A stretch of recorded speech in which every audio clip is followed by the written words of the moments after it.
Hello Pixify fans, Tony Cooper here once again with Products 2.0 Part 4. So in this particular tutorial we are going to first review a few of the things that we did in the last portion of this tutorial, and then we're going to get into the nitty-gritty of how these things actually work, how we use them in a day-to-day basis. Let's get going.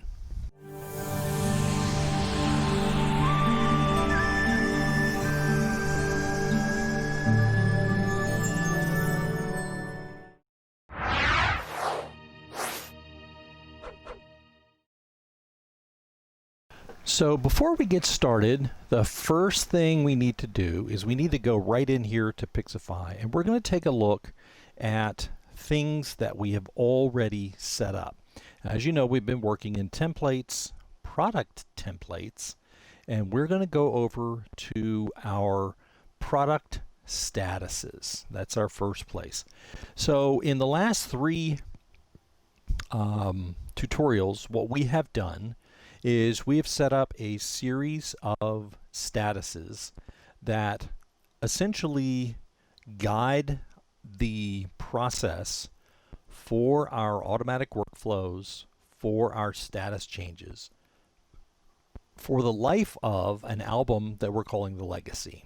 Okay, so what we're hoping to do with this, because it is based on a single product, is we're hoping to go from the beginning to the end of the life. And this was honestly a very big, what this honestly was an effort to show you every aspect of how lead statuses and workflows work together in the product statuses.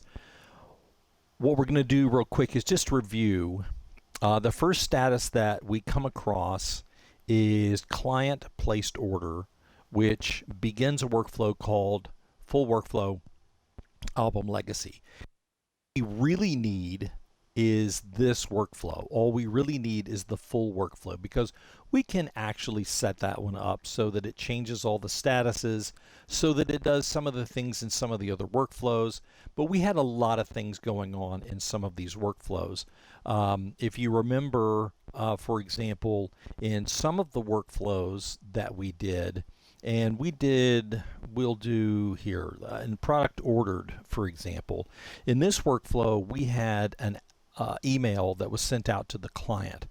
In fact, we had a total of 3 emails that were sent out to the client that basically told them, hey, we're working on your album, the album's on the way back, your album is ready. Okay, and yes, those could be done within phases throughout the process instead of having multiple statuses. So don't believe that you need to overdo essentially these status as workflows.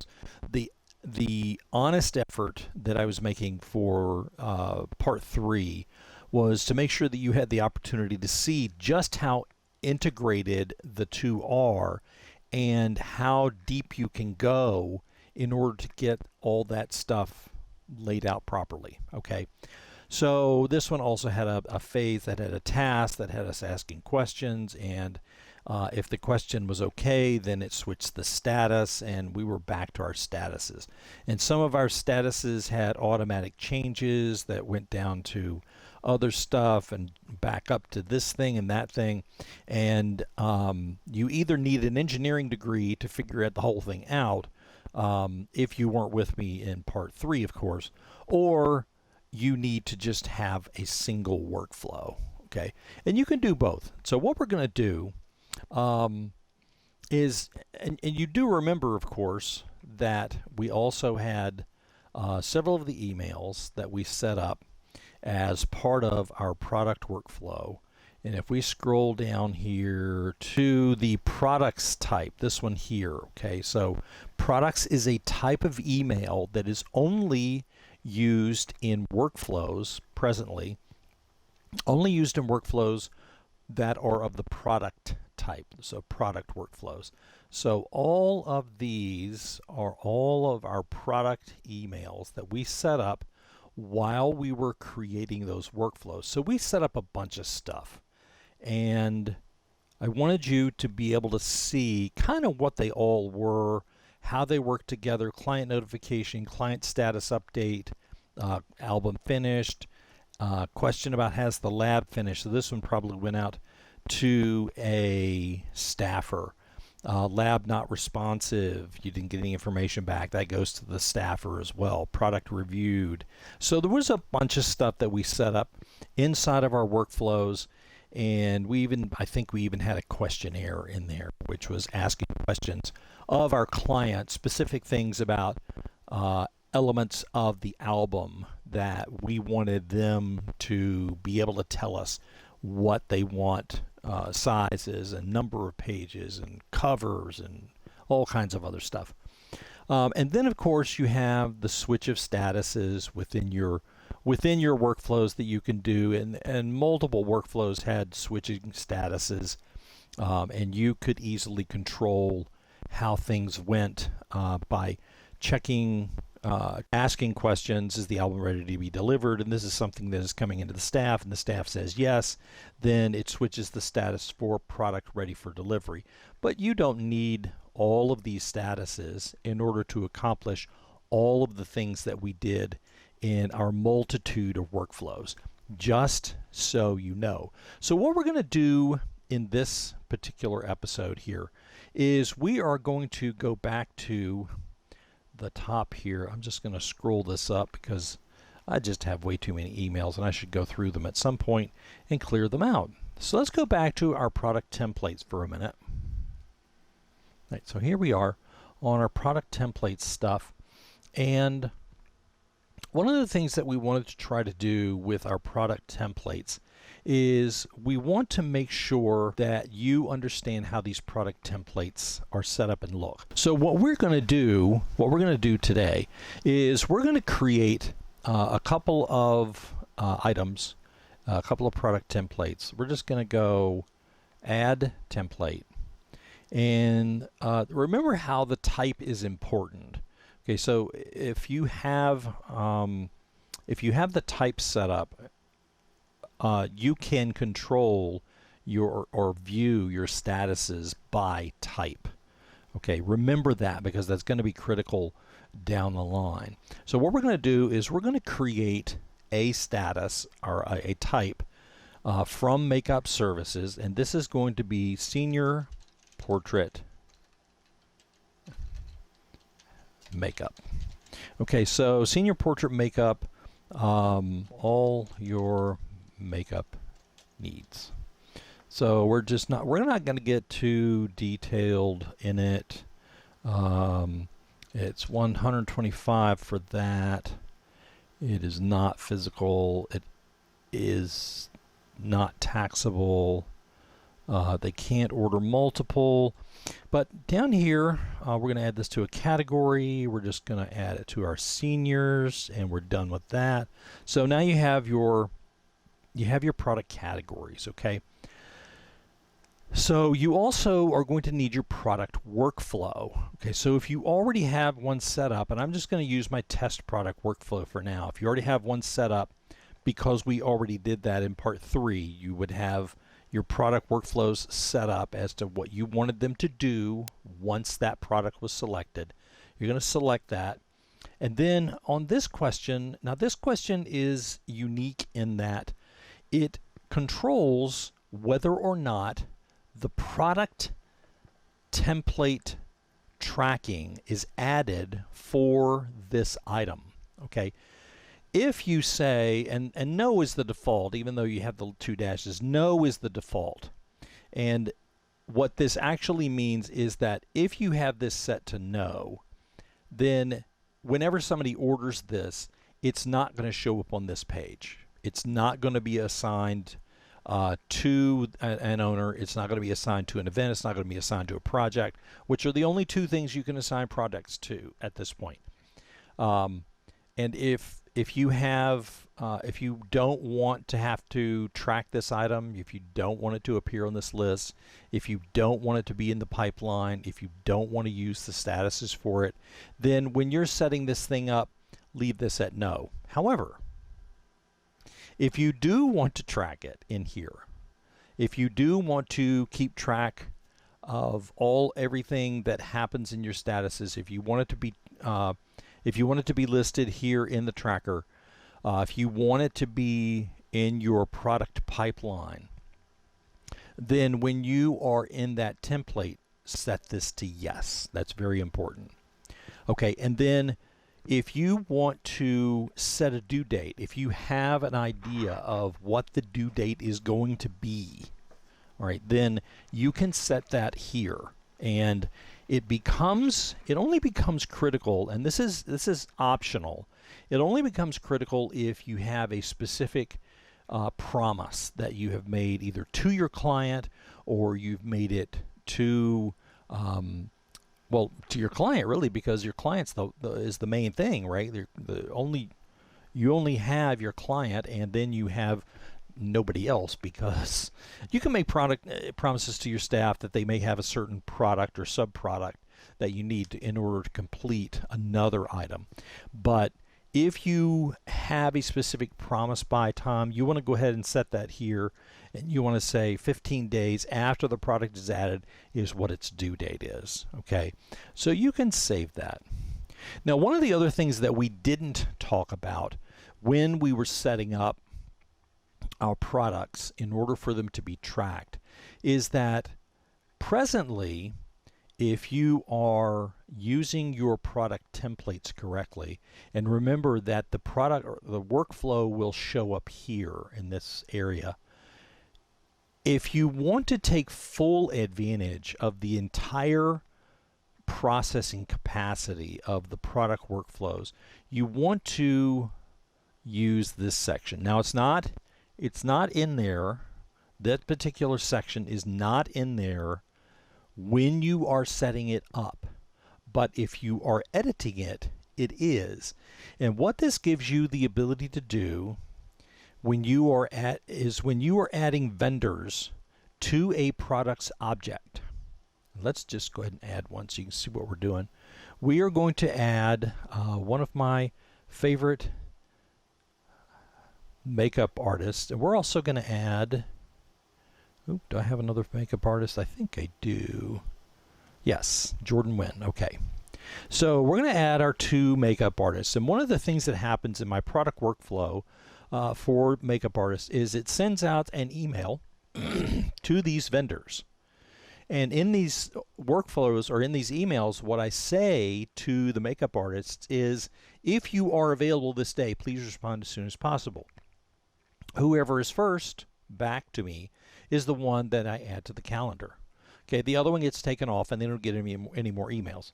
Okay, so there are other advantages though. Okay, so once you get a vendor added to your products, once you get a vendor added to your product workflow, we're going to save this. One of the things that you can now do is under your workflows, and here we are in the workflow templates. We're just going to open up one we've already worked on. One of the things that you can do is you can add an email that goes to a vendor. Do you realize how powerful that is? Do you realize how happy this kind of thing makes me? I love automation, and I know that a lot of you do too. The ability to have the automated aspect of sending an email to a vendor is truly the last building block for utilizing product and product workflows correctly. So you can select the vendor, you can select a specific vendor or all the vendors. What this will do is it will select all the vendors, but you can also select it by vendor type. And I'm just going to come down here and say makeup artist. Okay, so what I wanted to send was an email, for example, that says, are you available? Here's the date and the time. I don't give them the client name. I just say, here's the date and time. Are you available? Let me know. and whoever emails back first says, okay, good. And I do give a courtesy email to the other one who did not respond and say, sorry, this job's already been taken. We're going to hit you up next time. Okay, so they're good. And I can, it doesn't have to be an email. It can also be, you can also send a text message. You can send a text message to a vendor by type to the makeup artist. Sometimes that's a little bit faster. It's a little bit fairer in most cases because who doesn't have their phone on them, right? But when you're sending stuff like this, and you send it by type, or you send it by type, you can be very specific about what you're going to send. For example, let's take one of the examples that I've used in the past is a home builder, okay, or a contractor. Let's say, for example, one of the things that you as a contractor do is you want to get your supplies as quickly as possible. But not every place that you get your supplies from has what you're looking for. Okay, so if you had a product supplier, we're going to call them a vendor, a product supplier who supplies your wall making materials. Okay, so you're going to send them an email that is specific to the wall making materials. Hey, here's what I'm doing. Here's this job. I need it for this particular product. Remember, you're working on product templates. So for your particular product, I need these things for this wall building project. Say it's an electrical contracting job, okay? So we don't want to send stuff to the wall making vendor, wall maker supplies vendor for our electrical contracting materials. So we want to send things to the electrical contracting materials, like we need wire and we need framing stuff, and we need what do you call it? Switches and outlets and all the other stuff that you would need in order to do an electrical contracting job. So there's all kinds of intricacies in here that can be felt by any industry. And I've listed a number of things that as a photographer, I worked with a number of different suppliers that would give me a list of, or I would have a list of what their products were. For example, I have an album maker, somebody who just makes albums. And then I have album supplies because the album maker makes the album, but they didn't have, let's say, they didn't have a slipcase. Okay, they didn't have a slipcase that was customized with my name on it. So I would get the album from the album maker, but at the album supplies guy, I'd sent them an email. And I said, hey, I need this thing. I need this slipcase with my name on it. Here's how big it should be, all that stuff. And then, of course, any other items that your client may have ordered as far as products are concerned, they may have ordered framed works. So you want to be able to send it to your frame supplier. They ordered other prints, canvases, for example, and you want to send that to your album, your print lab, for example. So there's just a multitude of depth of things that you'll be able to do here with adding your vendors. And I didn't go over that specifically because don't you think you already had enough to worry about with also adding vendors? Let's go into our product types again. We're going to go back over here. Our product types. And remember that these are what drive what specifically happens to the flow. Okay, so product statuses, remember, just open up any product status and you'll see one of the things in here is product type.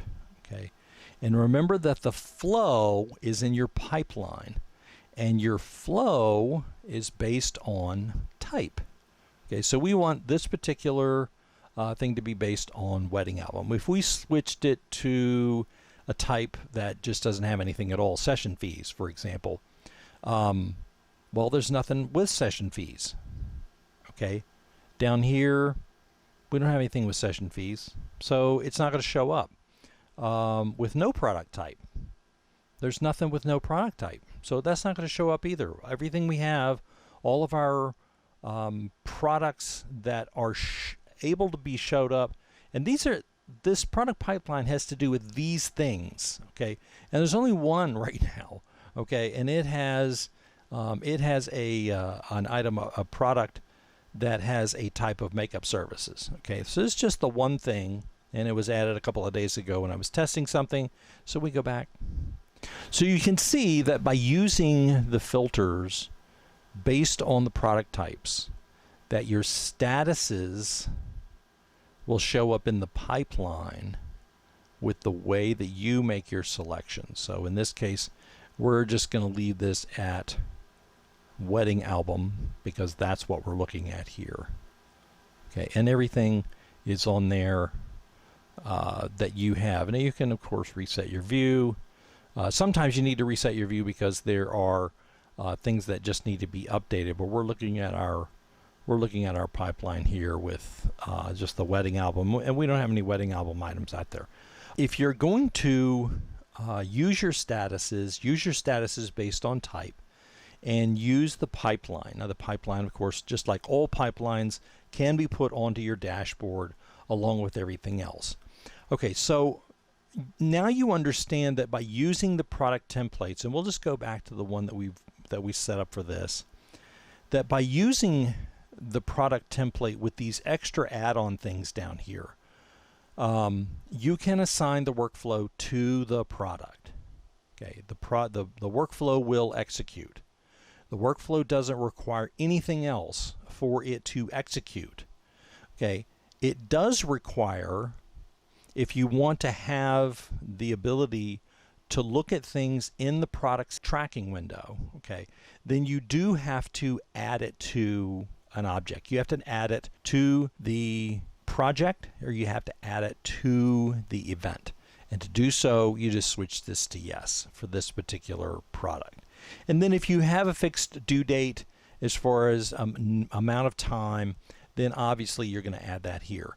And if you're using a specific vendor or specific vendors, the way that I laid out for, especially for makeup artists, then put those right here. It works out perfectly.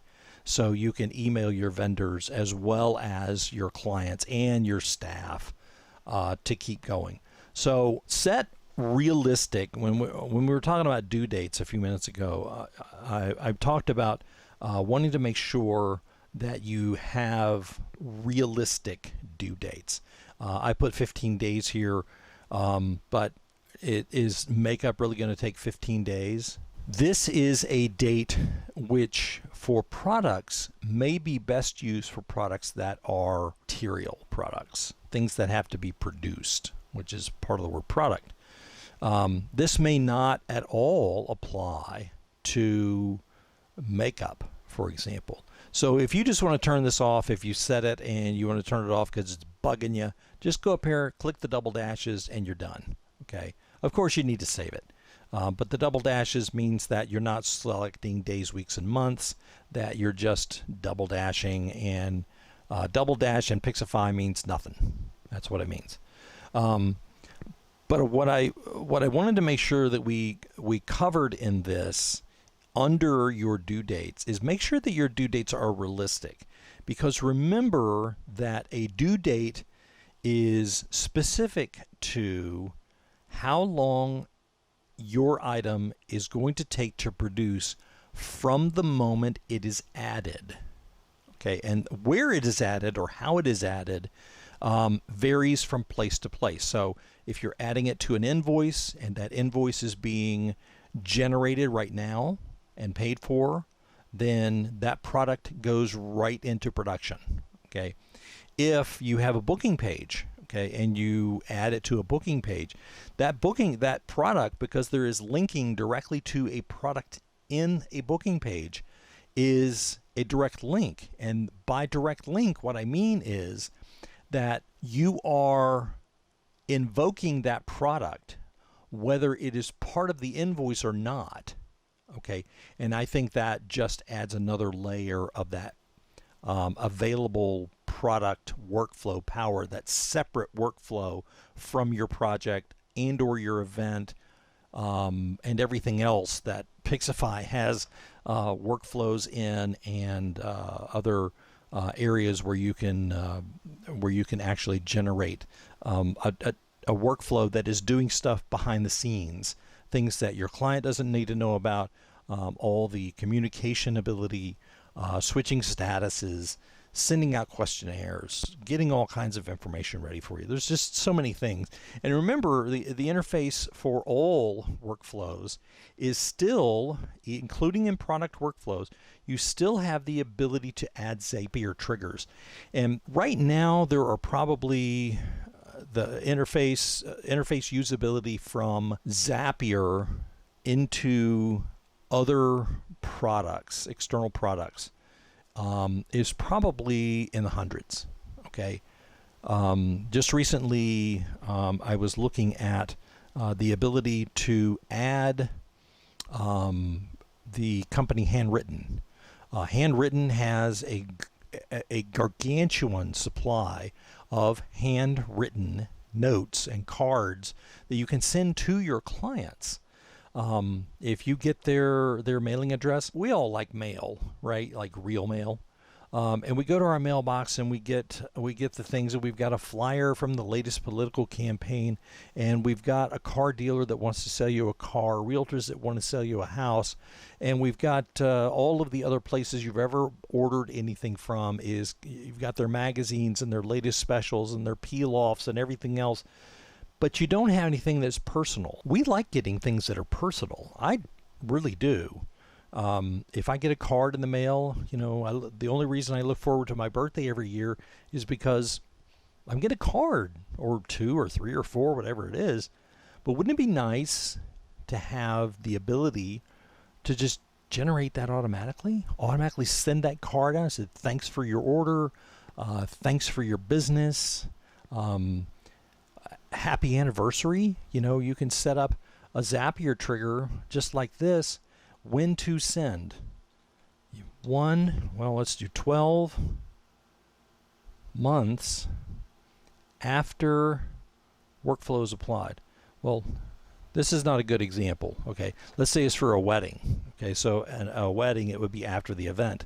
But if you send out an anniversary card, or do it like 360 days or something like that, where you got a Zapier trigger that generates a card, sends it out to the clients as happy anniversary. I mean, that's so special. But you don't have to remember to be special. I know that sounds really silly, but if you don't have to remember to be special, if you don't have to remember to do these things, send emails out to your clients, to your staff members, to your vendors, to get them involved in the production of a product, it just saves you so much time from having to remember to do these things. And remember, once you set up a product template, once you set it to go, you don't have to mess with it again. It's just going to go. It's always going to be there. It's always going to work. And as long as your emails are there, as long as your text messages, your templates for those are still there, everything is just going to go. And you're going to sit back and say, I want to do something fun today. Like you want to work on, the stuff that why did you get in business in the first place, right? You got into business in the first place to do the things that you like to do. You didn't get into business to sit here and write out notes and keep flow charts and move things around and make sure that everybody was contacted. You didn't get in business to do all that. But in order for you to do your business, you have to do all this background stuff. All right. So I probably nagged you enough by now with all of that. And I know it seems like a lot, but I wanted you to understand the power that you now have by using the product templates, the Products 2.0 updates that have all of these great capabilities in them. Okay, so selecting realistic due dates is important, I feel, and if you need to buffer your dates, if it's usually 2 weeks, maybe give it a third week, okay, before it becomes due. That'll give you a little bit of buffer time just to make sure, do that final quality control on whatever it is that your client has ordered. Okay, so the auto add project or product to object only really means that, like I said, and we'll read the description that Pixify gives you. When this product template is successfully linked to an invoice line item or used as a product, you can have it automatically attach the product to the event or project that the invoice is attached to, so that you can manage the new product. Essentially, what that is saying is that this product will now show up here. That's what it means. But you have to have a project, you have to have an event. You can't link it from a project or from a client, just a client. Okay, if you get a client and they order a thing, and that thing has a product template that has the workflow in it and all this other stuff, it won't work. It won't go, because it has to be linked to an event or a project. So if you have a client that calls you up in 6 months or a year and say, hey, I want to order an extra canvas.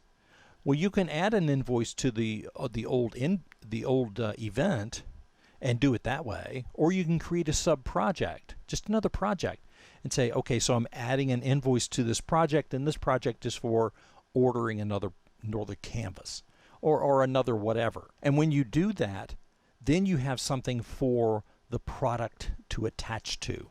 Okay, so you can have it attached to that project for the new canvas that the client wants to order, that you don't have to do anything to except create the project, create the invoice, and boom, it starts going, right? So you got that really going for you. So you want to build packages as well for your project management.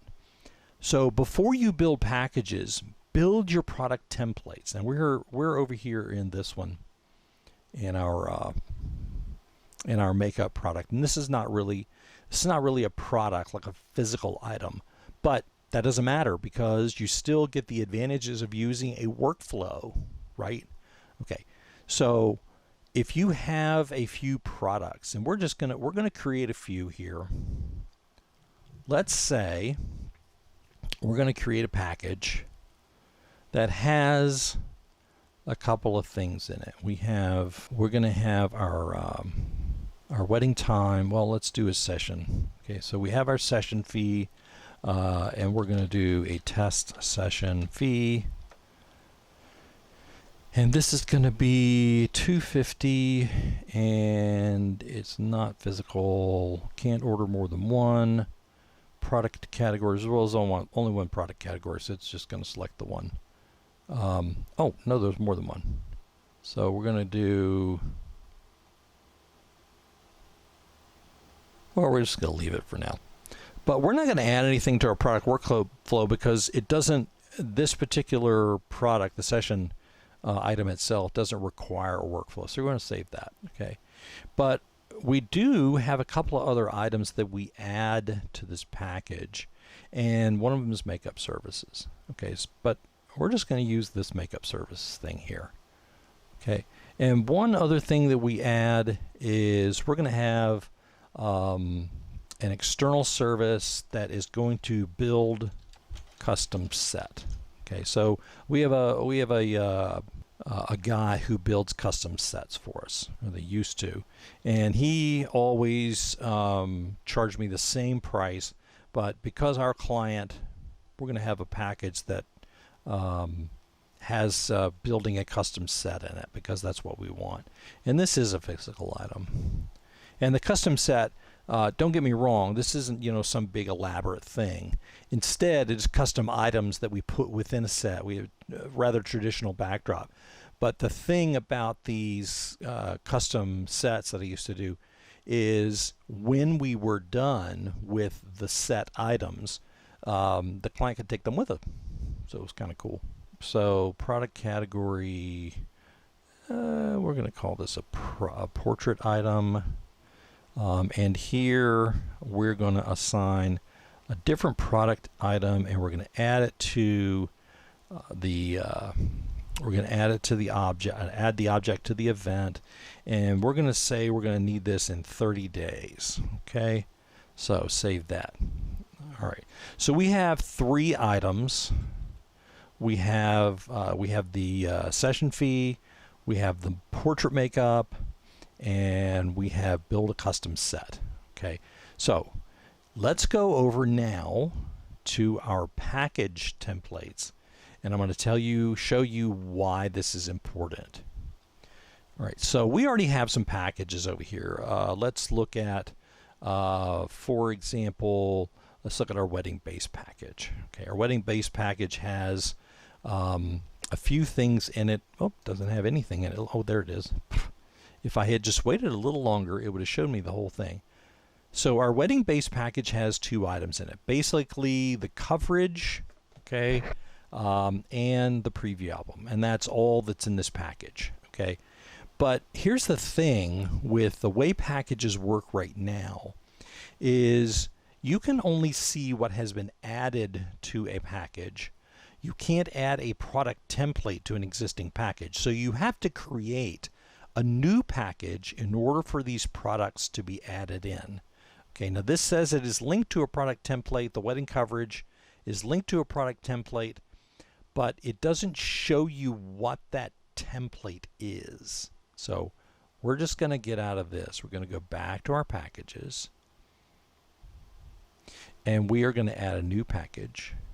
And this new package, we're going to call this our test portrait makeup design set package. And we're going to say this is 1700. Okay, and what we're going to add to that is we're going to add the build custom set. We're going to add that guy in there. And then we're also going to add makeup services. And then we also had session fees, which is the test session fee, is the one we set up. All right, so we got $1,800 worth of almost $1,900 worth of stuff, and they're getting it for $1,700. Okay, but here's the difference.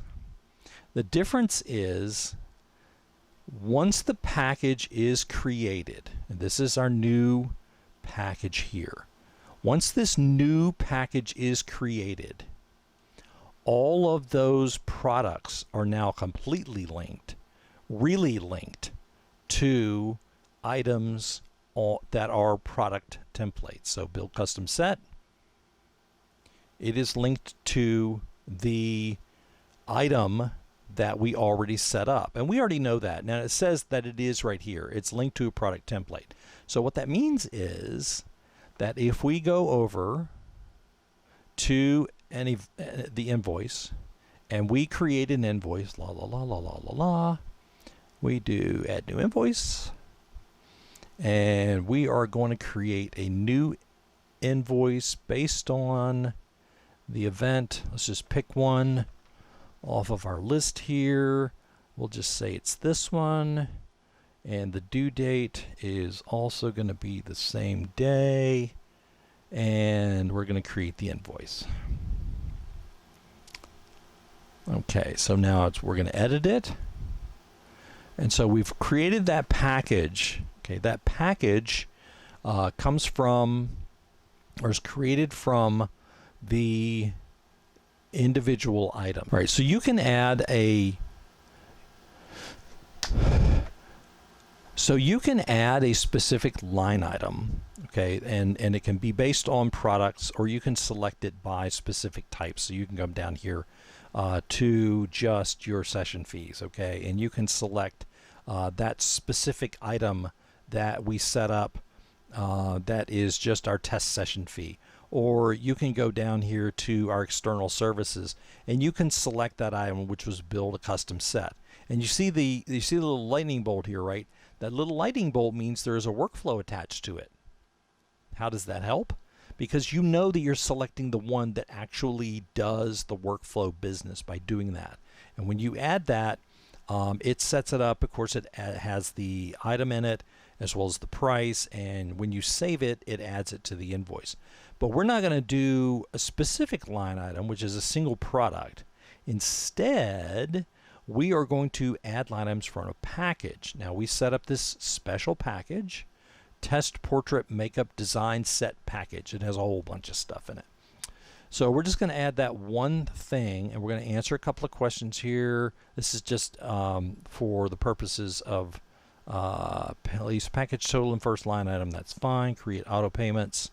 We won't do any auto payments right now. So we're going to save that. It adds It adds the package, which is 1700, and it adds, this is the package, and these are the 3 items that are linked to a product template. Okay, now what do you think is going to happen when we update this? What's that? Yes, it's going to begin a product workflow. It's going to begin a product item. What it's first going to do is we're going to go back over here to our products. We are going to reset this. We're going to do a little refresh. And look, we have 2 new items on here. The first item is to build a custom set. And what happens with build a custom set? The custom set says the start date is today. It's due 30 days from now, and that would be August 29th. Okay. There are no product reminders just yet, but here's an activity log so you can see everything that happened with this particular product, which is really, really helpful. Any of the contact items and the emails that go out show up here. This is your workflow and workflow progress for this item. And this is any questionnaires that went out on behalf of this product. So you've got the whole list of product items here. So let's go back to our product templates again. And now we have the senior portrait makeup services. All right. And this is product test email. We don't want that to go out to Miss Andrea because I think she would be confused about getting it and saying, what? So we've got our senior portrait makeup item, start today, due today. And it's due today because we didn't assign a due date. And we don't need to assign a due date. So the default is to have it done today. Contact, any contact items, workflow. And see, here's a full workflow for this item. Okay, it's got our product started, our test phase, our next phase with a Zapier, with the product mark is finished, switch the product status to finished or complete. So it's got the whole array of things going on. There's no questionnaires associated with this particular product, but I think you get the gist that by having this item in here, you can just go in and say, I want to see what's going on with this. And you can look it up and you can see, here's the basics, here's the workflow, let's get everything else just going. Okay, so now you know what you can do with the invoice and how you can add any product that is added to the invoice can be tracked, whether it is in a product individually or whether it is in a package where the product has been added to the package after or as part of the product assembly.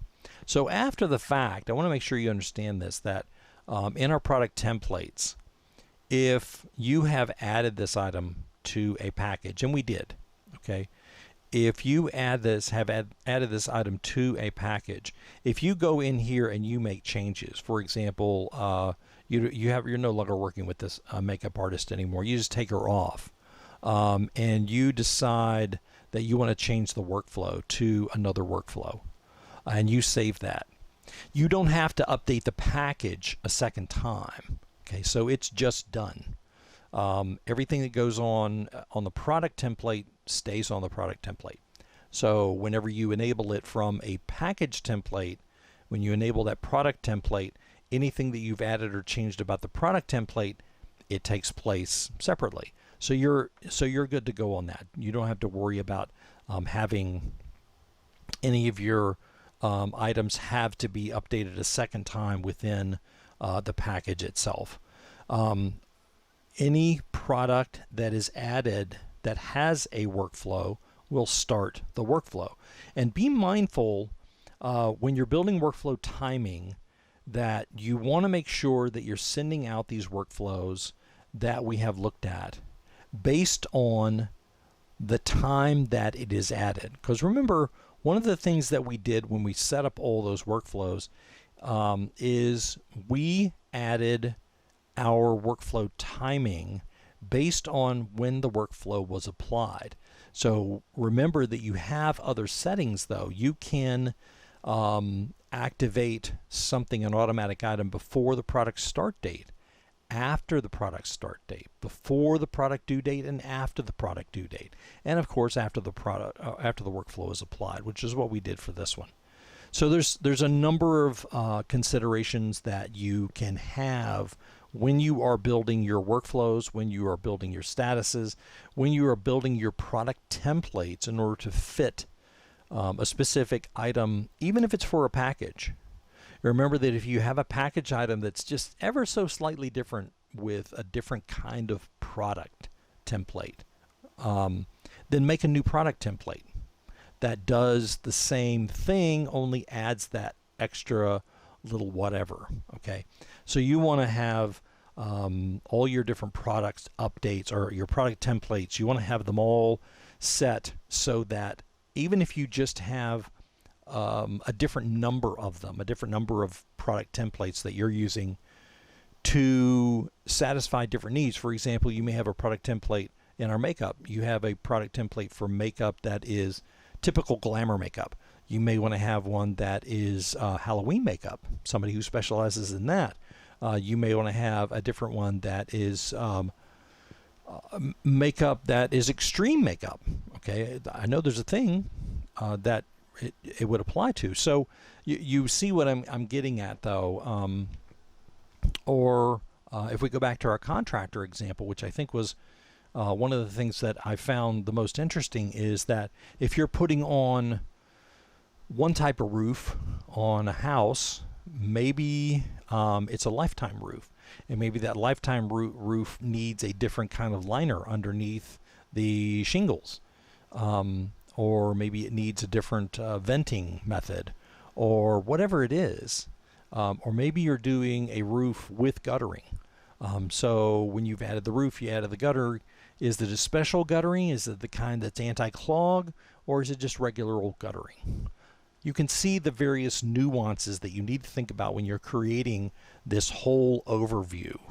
And I want to make sure that you get that, because that's also a very critical element when you're designing your entire outreach for each individual product. And in order to keep you from getting overwhelmed with this, what I would like to challenge you to do is to create from start to finish a plan for one item in your product workflow. Okay, just one item. I'm not asking you to, just do everything, but do one product workflow and send it to me, or one product setup. I shouldn't just say workflow, because this is so much more than just a workflow. I want you to create an entire product status and a workflow and all of the stuff that goes with it, so that you can clearly identify, lay out how this is going to work. From the time it's ordered to the time it's delivered, what happens. Go ahead and lay the whole thing out. Tell me how your workflow works. Tell me how your product statuses work for that product. And show me what you think your product activity is going to look like. In that activity monitor, what's going on? Everything is there, but what's happening? Okay, so let's look at one other thing before we get too carried away here. We added this invoice to our client item, or to our event. But I wanted you to also see that there is a products tab on our event. Okay, so our event has a products tab, and these are the same products that you have over here in your, well, if I actually go to the right tab, these are the same products as you have here, these two items, okay, or these two items here. Okay, so if you, let's get rid of that so we don't get confused by it anymore. All right, so if you open a separate tab for this, there's the same thing that you would go into if you open that. Okay, so when you click that, it's the same one. Same thing. Okay, two different tabs, same thing happening in each one. All right, so that's what this products tab is on your event. If you have a project, the project has a products tab now. and you can go into your project and you can open up your products from within that project. So you don't have to go to your products tab and look up information about a specific thing. If a client calls you up, or if a staff member wants to know something, or a vendor has information for you, and they say it's for Jane Doe, okay, well, guess what? You don't want to have to go here and scroll through your items for Jane Doe, right? Okay, so what do you want to do instead? You want to go to Jane Doe, and you want to open up Jane Doe's event, and you want to look at what is the status of this particular product. Boom, it's right there in front of you now. So much faster, so much easier to manage all the things that you want to get accomplished. And under your activity monitor here, it's a little bit more than just a monitor, because you can add general tasks. I'm sure most of you know what general tasks can do. You can just create a general task for doing anything, and it can be specifically related to this product. You can add product reminders. You can add reminders that go out to a variety of things. These emails can go out to clients. This is a client reminder, of course, but these product reminders can be set up to postpone or remove, shift your days, all the same kind of reminders, things that can go on, like for an event or a project or whatever. Okay, so you got a bunch of stuff going on there. So I really want you to be aware of everything that's happening when you develop your plan. Okay, workflows can be either simple or complex. They can have multiple phases, or you can use the statuses and you can create multiple layers in your statuses. And statuses are just a good way to keep everyone in the loop. It gives everybody, including your client, a way to look at what's going on with the product that they ordered, and give them that feel good that they know what's going on with what they just ordered. Okay. In part 5, one of the things that we're going to do is we're going to kind of build another layer of this same kind of stuff in our booking pages and our proposals. And we're going to do that kind of from scratch. So I'm going to build a single product layout for a single item within a booking page that will give you a better way to wrap all this up into a nice little tight package so that you'll understand it. And then in part 6 of this, we're going to do a few other overall views of how things work together, and use a couple of other different industries so that you can kind of relate things a little bit better. All right. So don't forget to do your homework. I'm not checking, but it doesn't hurt for you to get these things done so that you can have a little practice.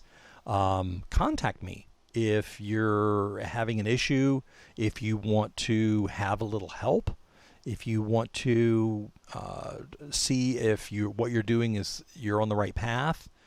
And I'm more than happy to help. Really, just contact me. You know the ways to contact me. It's right here is one way, which is the most effective because I check my email. I'm like addicted to email. And I hope that you are getting this, and I would like to know if you're not. I would like to know if you need help with this, because I totally get it. I really do. There's a few tweaks that need to be done in the software to make it a little bit more overall friendly, but those are coming, I'm sure.